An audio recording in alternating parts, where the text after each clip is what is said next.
Assalamualaikum warahmatullahi wabarakatuh. Perkenalkan, nama saya Ibu Vicky Nurbaya. Saya di sini diamanati untuk mengisi SBH atau Saka Bakti Husada dengan materi Krida Bina Lingkungan Sehat. Di dalam materi Krida Bina Lingkungan Sehat ada 3 syarat kecakapan khusus yang harus dikuasai oleh para peserta. Yang pertama, ada syarat kecakapan khusus terkait rumah sehat. Kemudian yang kedua, ada syarat kecakapan khusus tempat dan fasilitas umum sehat. Yang ketiga, syarat kecakapan khusus kedaruratan kesehatan lingkungan.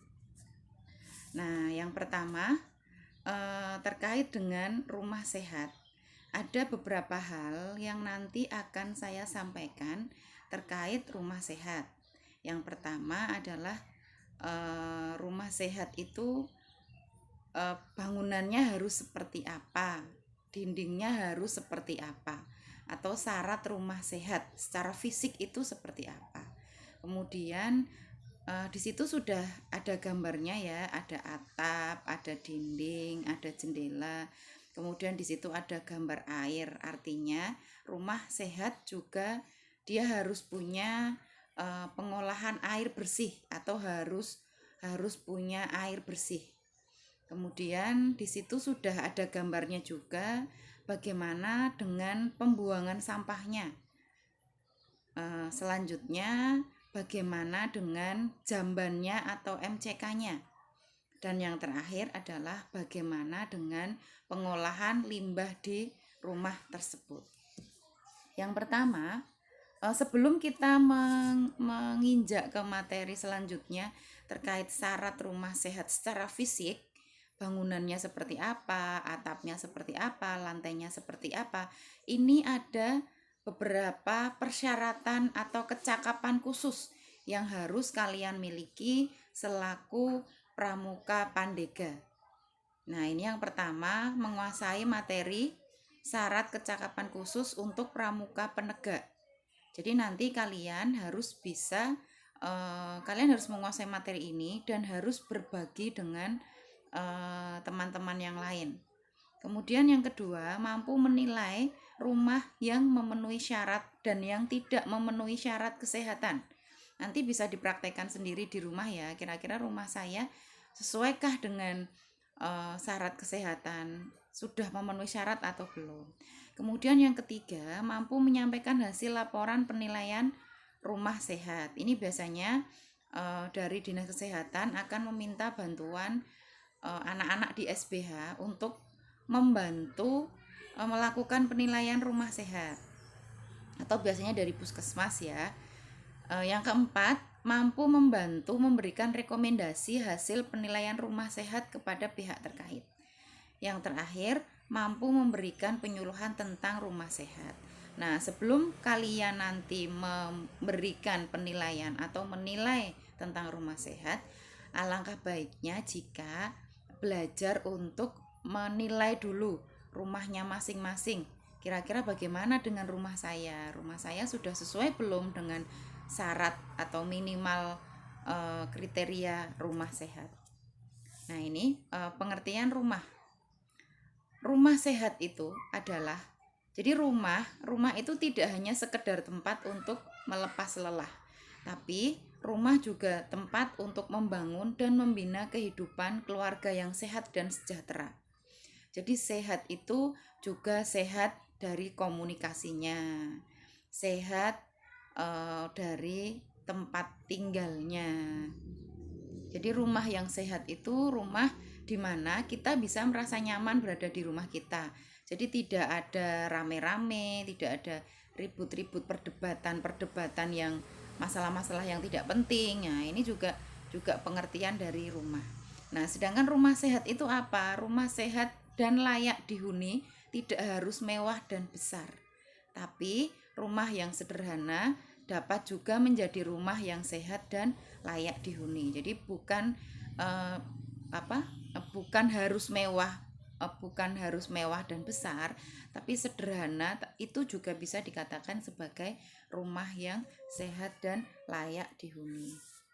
Nah, ini rumah sehat meliputi kondisi fisik, kimia, biologi yang ada di dalam rumah dan perumahan yang memungkinkan penghuni rumah memperoleh derajat kesehatan yang optimal.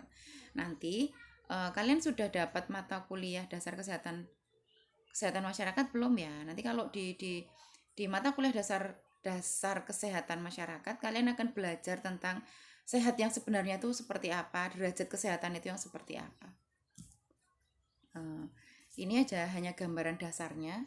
Nah, ini kriteria rumah sehat dari segi bangunan. Ini nanti bisa dibaca ya, saya skip aja. Ini juga ada dari pencahayaan. Jadi intinya kalau rumah sehat itu dari segi bangunannya nih harus tidak mengandung bahan yang berbahaya. Terus ada sirkulasi udaranya juga lancar. Pencahayaan alami maupun buatannya juga harus cukup. Rumah tidak penuh atau sesak dengan barang. Ini ada sudah saya tuliskan, nanti saya skip aja. Kalau ada yang mau ditanyakan nanti bisa komen di WA. Nah, ini juga harus punya sarana air minum dan air bersih yang memenuhi syarat kesehatan. Ada pengolahan makan dan minum yang baik. Tersedia jamban sehat. Ini tadi yang saya sampaikan ya, nanti bisa dibaca. Nah, tadi sudah saya sampaikan di awal bahwa rumah sehat itu selain dia harus punya bangunan secara fisik, dia itu kuat, dia juga rumah sehat juga harus punya pengolahan air bersih. Nah, ini beberapa cara sederhana yang bisa kita lakukan untuk melakukan pengolahan air. Bisa direbus, bisa di klorin tablet, klorin cair, saringan keramik, solar water disinfection atau SODIS, dan juga dengan biosan. Ini bisa kita praktekkan di rumah ya. Yang paling sering kita lakukan, yang 90% saya yakin melakukannya adalah dengan cara merebus. Oke, ini merebus, di situ juga ada pengertiannya ya. Sudah saya tampilkan juga, ini ada kelebihan dan keterbatasannya. Nanti bisa dibaca. Kemudian ini filtrasi atau penyaringan, ini juga bisa dilakukan. Ini nanti kalian bisa belajar lebih dalam nanti bagaimana membuat. Nanti kalau kalian punya ide, saya punya ide untuk membuat filtrasi atau penyaringan yang sederhana yang mungkin bisa saya terapkan di daerah saya. Ini nanti bisa kalian pelajari lagi kalau kalian mengambil peminatan kesehatan lingkungan. Nanti di situ di dalam peminatan kesehatan lingkungan ada materi terkait TTG, teknologi tepat guna. Ini bagaimana membuat teknologi yang sederhana tapi tepat guna, tepat sasaran dan bermanfaat untuk orang banyak. Ini ya, ini hanya saya sampaikan dasarnya saja, hanya awalnya saja. Nanti untuk yang lebih mendetail nanti bisa kalian nanti bisa lebih dipelajari lagi di mata kuliah yang bersangkutan, yang berkaitan dengan ini. Nah, SODIS itu apa sih? Nah, SODIS artinya adalah jadi memanaskan air, mematikan nih inactivation of microorganism by UVA radiation and thermal treatment. Jadi artinya memanaskan air yang ada di dalam airnya dimasukkan dalam botol, mematikan organisme dengan cara radiasi UVA dan dengan treatment panas. Nah, ini ada caranya. Cara kalau kita mau menggunakan teknik SODIS untuk mengolah air bersih ya. Ini ada caranya dari nomor 1 sampai nomor 6. Yang pertama, dibersihkan dulu botolnya, kemudian diisi air, dipaparkan di bawah sinar matahari, boleh di atas genteng, boleh di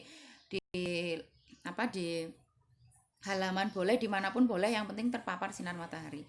Kemudian setelah itu the water is now ready for consumption. Setelah itu airnya siap untuk dikonsumsi. Jadi seharian ya, dari pagi sampai sore. Ini udah ada jamnya ya, dari jam 9 sampai jam 3. Expose the bottle to the sun from morning until evening for at least 6 hours. Jadi selama 6 jam. Nah, botolnya botol apa? Boleh botol beling, boleh botol Tapi ada catatannya ya, kalau botol plastik itu kan ada apa, di belakangnya itu kan ada tandanya dia boleh berapa kali dipakai. Kalau memang dia PP5 berarti dia boleh dipakai bolak-balik. Tapi kalau hanya PP1 berarti hanya sekali dipakai. Nah, ini juga nanti akan kalian pelajari saat kalian mengambil peminatan kesehatan lingkungan. Nanti ada materi tentang sampah, pengolahan sampah kalau nggak salah. Di situ nanti ada materi-materi terkait plastik. Jadi untuk bahan-bahan makanan yang terbuat dari plastik itu di belakangnya ada tandanya. Nah, ini tandanya tuh artinya apa? Ini yang perlu nanti kita nanti bisa kalian pelajari di situ. Jadi nanti kalau ada yang tanya, Bu, bolehkah pakai botol beling atau botol kaca atau botol plastik? Boleh. Boleh, semuanya boleh. Nah, tapi kalau menurut saran saya adalah sebaiknya menggunakan botol plastik. Kenapa? Karena kalau botol beling itu kan nanti bisa pecah, beresiko jatuh, kena kaki dan macam-macam. Tapi kalau plastik itu kan enggak. Misalnya kalian jemur di atap pun jatuh, saya rasa tidak akan pecah dan tidak akan bermasalah. Tapi ya itu dengan catatan, lihatlah di belakang botolnya ada tandanya itu dia PP berapa kali. Tapi kalau hanya PP 1 kali berarti hanya bisa dipakai 1 kali. Tapi kalau PP 5 berarti dia bisa dipakai bolak-balik.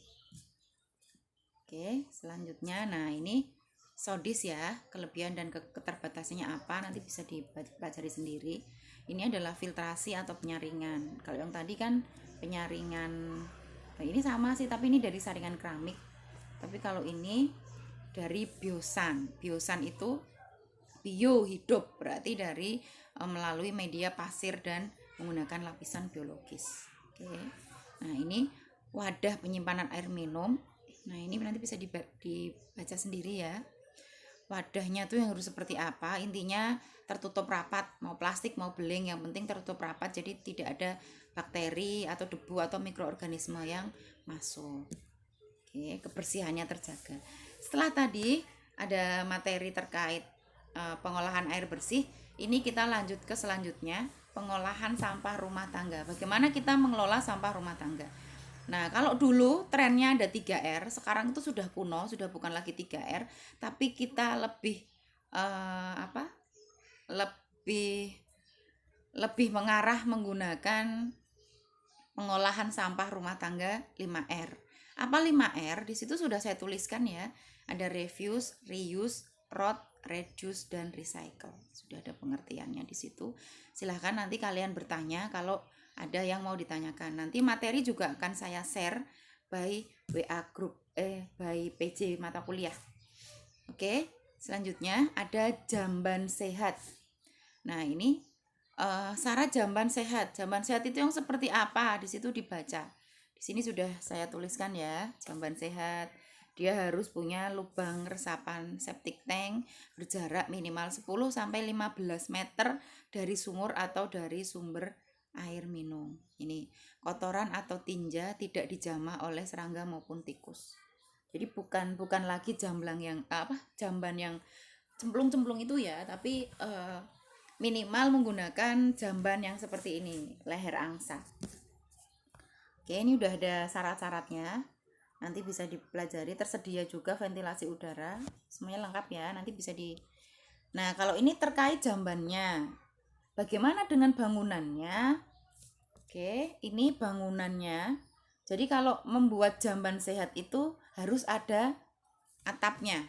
Jadi bangunan bagian atas memiliki atap, rangka, dan dinding yang kokoh.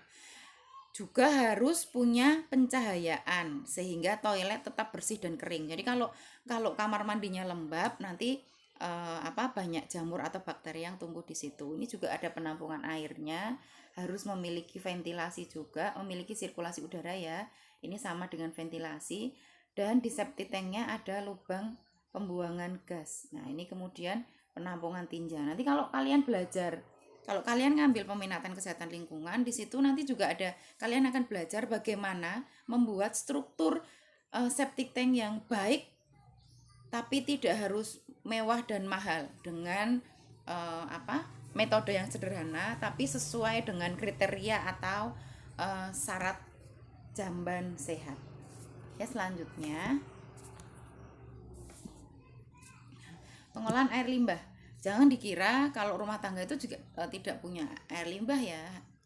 Jangan beranggapan kalau air limbah itu hanya dikeluarkan dari pabrik, itu enggak. Kita rumah tangga itu juga dia juga menghasilkan limbah. Nih contoh ya, jenis limbah rumah tangga itu berupa black water dan green water. Black water itu yang seperti apa? Black water itu limbah cair rumah tangga yang berupa tinja dan urin yang disalurkan ke tangki septic tank yang dilengkapi dengan sumur resapan.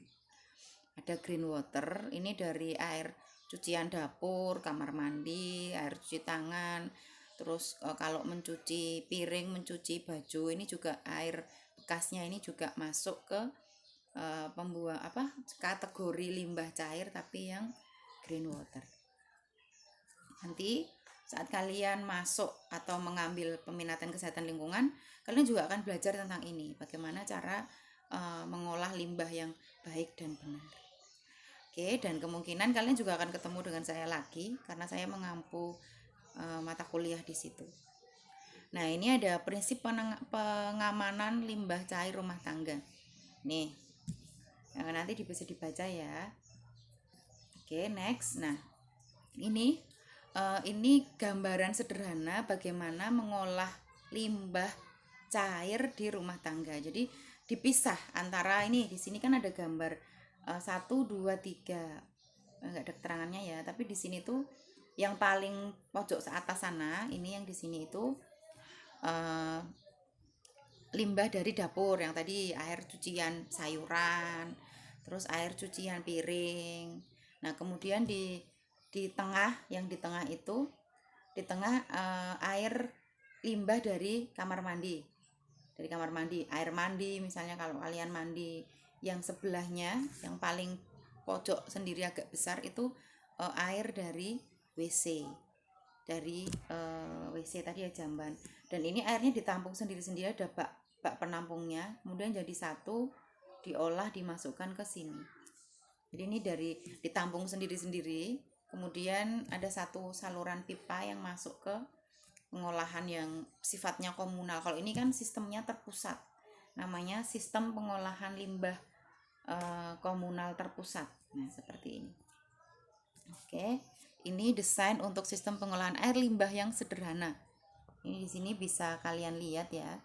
Ada tempat mandi atau cuci, kemudian ada pipa, ada saluran air limbahnya, kemudian masuk ke dalam sumur resapan. Dan di sini tuh ada dikasih kayak tadi kayak air penyaringan itu.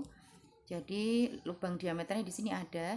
Kemudian ada drum yang diberi ijuk batu koral atau diberi ijuk untuk diharapkan nanti air yang masuk ke situ jernih dan bisa diolah kembali. Ada yang sistem terbaru, pengolahan air limbah dengan metode Sinta siram tanaman. Jadi air yang dipakai, air limbahnya tadi, ini kan dimasukkan ke dalam sumur. Di situ disaring, ada pasirnya, ada icuknya, ada kerakal-kerakal batu-batu kecil-kecilnya itu. Setelah bersih itu nanti bisa digunakan untuk menyiram tanaman. Nah, ini juga salah satu cara kita menghemat air atau melakukan penghematan sumber daya. Jadi kita memanfaatkan apa tadi yang sudah orang beranggapan air limbah itu sudah dibuang, tapi enggak, kita berusaha untuk mengolah lagi agar bisa dimanfaatkan kembali, meminimalisir limbah yang dibuang. Oke, nanti bisa ditanyakan ke saya kalau ada yang belum jelas. Dan ini pengolahan limbah cair rumah tangga, ini ada yang ini di kamar mandi, bak kontrol, bak resapan. Oke, selanjutnya tempat dan fasilitas umum sehat. Ini dia syarat khusus yang cakapan khusus yang harus dimiliki oleh kalian selaku pramuka pandega. Nih. Oke, next. Lanjut. Yang termasuk fasilitas umum itu apa saja? Fasilitas kesehatan, fasilitas pendidikan, tempat ibadah, hotel, rumah makan, dan usaha lain yang sejenis. Fasilitas kesehatan itu ya ada sekolah, puskesmas, rumah sakit, ini juga masuk ke klinik, ini juga fasilitas kesehatan. Fasilitas pendidikan itu ada sekolah, pondok pesantren, TPQ, contohnya tempat ibadah, sarana olahraga, sarana transportasi darat, banyak ya, bisa dibaca. Kemudian kriteria suatu tempat dikatakan tempat umum. Kriterianya apa saja? Yang pertama, yang paling utama adalah dia diperuntukkan untuk masyarakat umum, mempunyai bangunan tetap atau permanen, ada aktivitas pengelolanya, pada tempat tersebut tersedia fasilitas kerja pengelola, fasilitas sanitasi, ya. Nah, ini sedikit gambaran tentang fasilitas umum, sedikit gambaran tentang tempat dan fasilitas umum yang sehat. Nah, peran kalian nanti apa di sini? Peran kalian adalah kalian ikut menjaga fasilitas umum.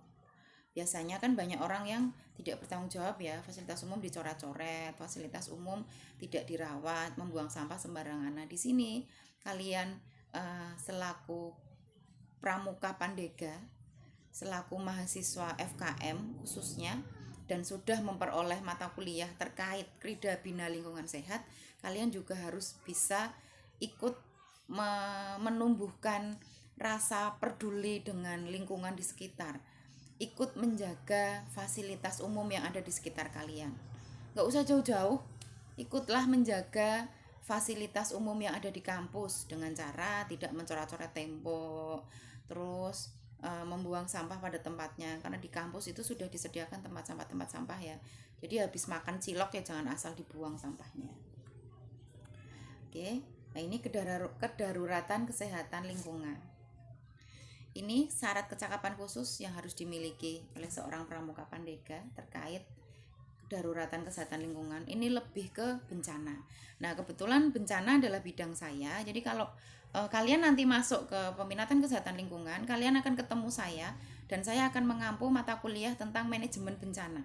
Di situ akan kita bahas tuntas hal-hal yang berkaitan dengan kebencanaan, dengan manajemen bencana, kedaruratan. Terus apa-apa saja yang harus kita persiapkan saat terjadi bencana. Nah, ini contohnya.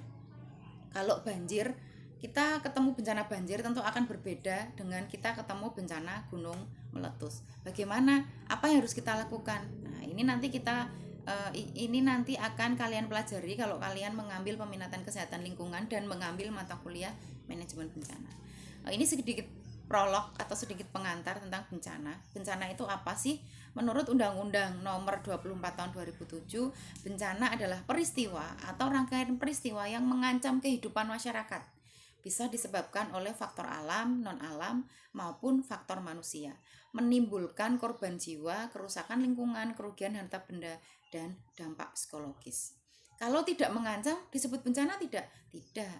Dikatakan bencana jika dia mengancam segala hal, mengancam kehidupan kita, membuat kita kehilangan harta benda, membuat kita stres, membuat kita panik. Nah, ini disebut dengan bencana. Oke, ini kedaruratan kesehatan lingkungan. Situasi kedaruratan merupakan situasi yang diakibatkan oleh dampak dari bencana maupun situasi khusus yang memerlukan tindakan segera untuk menolong korban, baik korban luka atau sakit maupun korban yang selamat. Ya, kegiatan kesehatan lingkungan di situasi bencana dan situasi khusus merupakan kegiatan yang dilakukan untuk membantu memenuhi kebutuhan dasar bidang kesehatan lingkungan. Kebutuhan dasar itu apa saja sih kebutuhan dasar kita? Sandang, pangan, papan, kesehatan, rumah, kesehatan, air bersih, ini merupakan kebutuhan dasar kita. Jadi, dalam kondisi darurat bencana, darurat kesehatan lingkungan, kebutuhan dasar kita harus tetap dipenuhi. Jelas? Kebutuhan dasar kita, sandang, pangan, papan kita harus tetap dipenuhi. Walaupun tidak semewah rumah kita. Jadi misalnya nih ada bencana.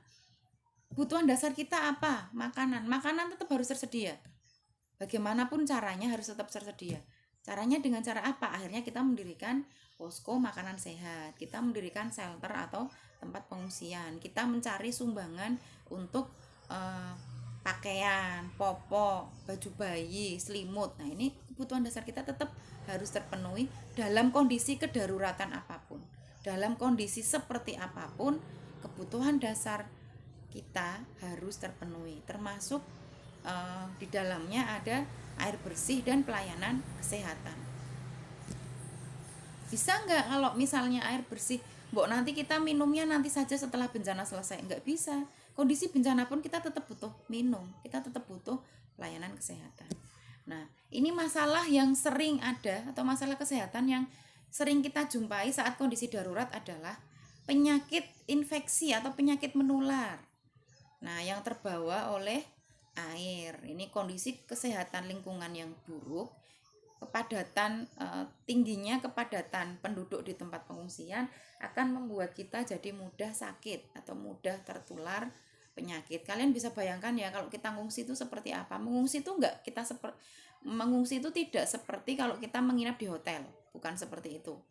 Jadi bisa dibayangkan ya tingkat kepadatan penduduknya yang ada di dalam pengungsian. Satu shelter atau satu kemah tenda kemah itu biasanya dihuni oleh berapa kakak, bahkan ratusan kakak.